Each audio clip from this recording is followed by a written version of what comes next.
तीर खाने की हवस है तो जिगर पैदा कर, तीर खाने की हवस है तो जिगर पैदा कर, सरफरोशी की तमन्ना है तो सर पैदा कर।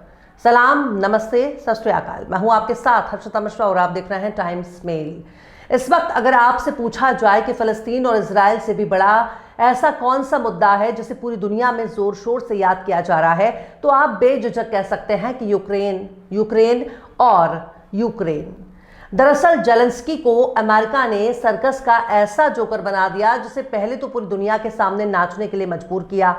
बेचारा जेलेंस्की भी छाती चौड़ा करके खूब नाच रहा था, बड़ी बड़ी डींगे हाँक रहा था। पर आज जेलेंस्की एक तमाशा बन चुका है।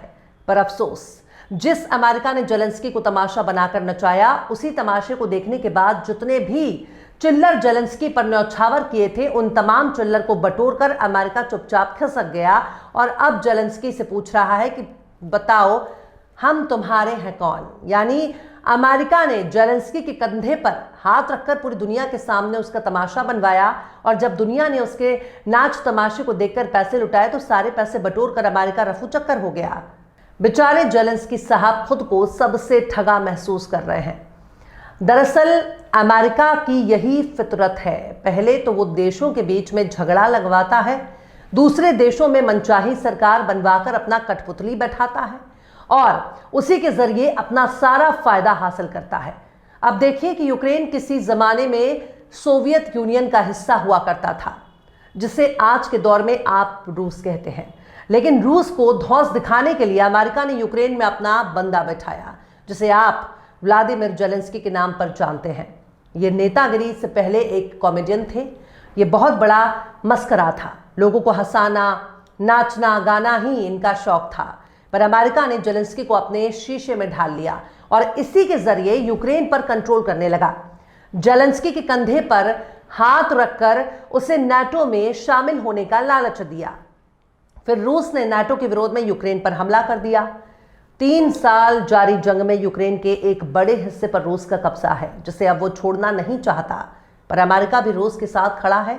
अमेरिका ने जेलेंस्की को दूध में पड़ी मक्खी की तरह निकालकर दूर फेंक दिया और सारे फैसले खुद ही लेने के लिए यूक्रेन का मालिक बन गया है।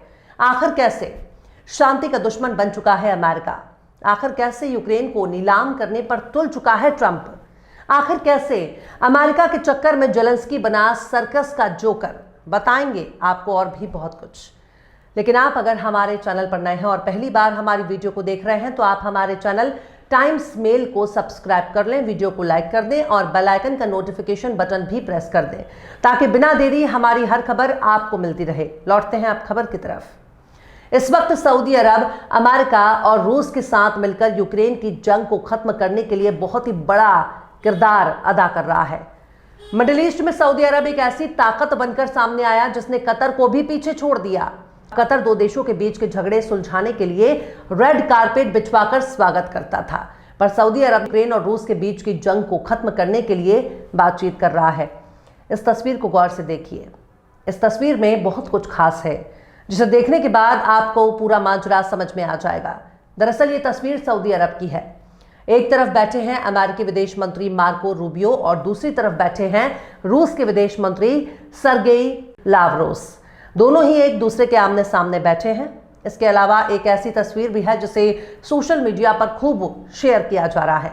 इनको आप लोग बखूबी पहचानते होंगे। दुनिया इस महान हस्ती को जेलेंस्की कहती है, पर इस वक्त अमेरिका ने जेलेंस्की को जोकर बना दिया। पर यह 2023 की तस्वीर है, जब नाटो देशों से जेलेंस्की मिलने गए थे। पर उस वक्त जेलेंस्की से कोई बात ही नहीं कर रहा था, सब आपस में मस्त थे। बेचारे जेलेंस्की अलग थलग नजर आ रहे थे।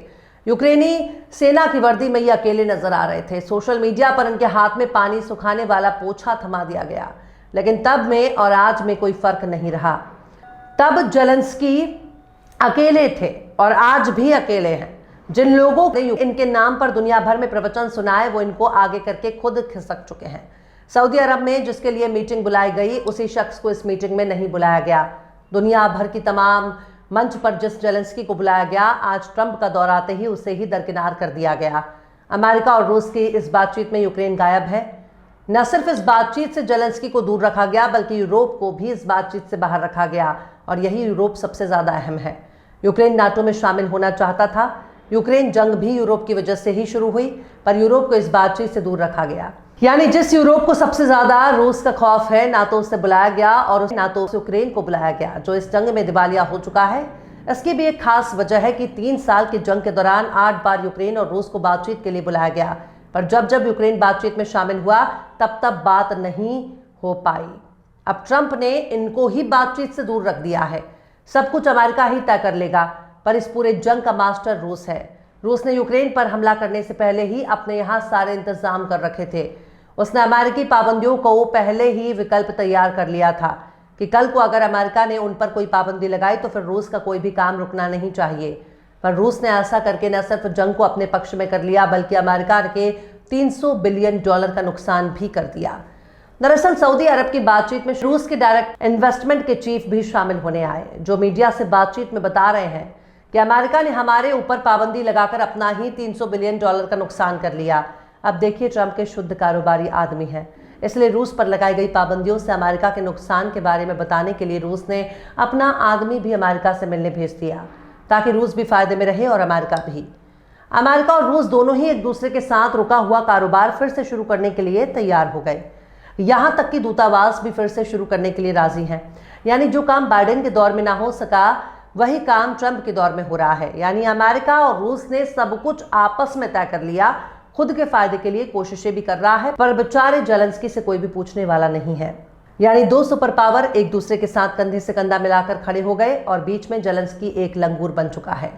अब देखिए, सऊदी अरब की इस बातचीत में रूस ने अपनी शर्त अमेरिका के सामने रख दी है।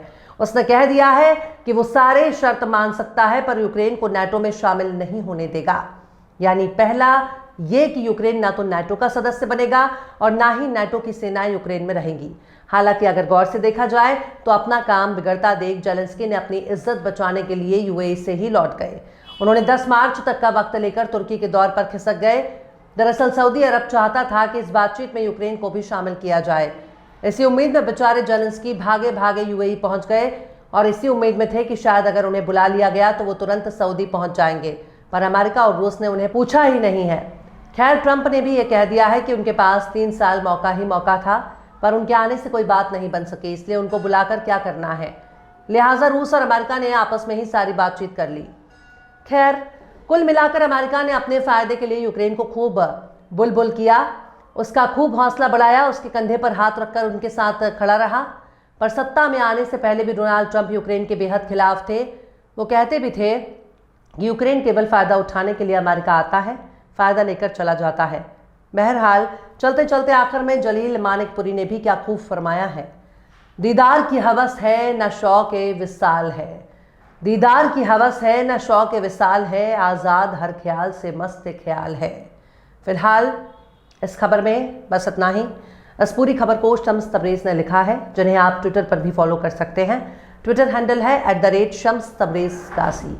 ये वीडियो आपको कैसा लगा कमेंट बॉक्स में आप ज़रूर से बताइए। वीडियो पसंद आए तो लाइक करें, शेयर करें और बेबाक निष्पक्ष स्वतंत्र पत्रकारिता को सपोर्ट करने के लिए आप हमारे चैनल टाइम्स मेल को ज़रूर से सब्सक्राइब करें और हाँ, बेल आइकन की घंटी वाली बटन आप ज़रूर से दबा दें, ताकि आपको हमारे आने वाले नए वीडियो की नोटिफिकेशन फ़ौरन ही मिल जाए। फिर मिलते हैं किसी और वीडियो में एक नई खबर के साथ। हर्षिता मिश्रा को दीजिए इजाज़त। जय हिंद। अगर अभी तक आपने हमारे चैनल टाइम्स मेल को सब्सक्राइब नहीं किया है तो जल्दी से सब्सक्राइब कर दें और बेल आइकन भी प्रेस कर दें।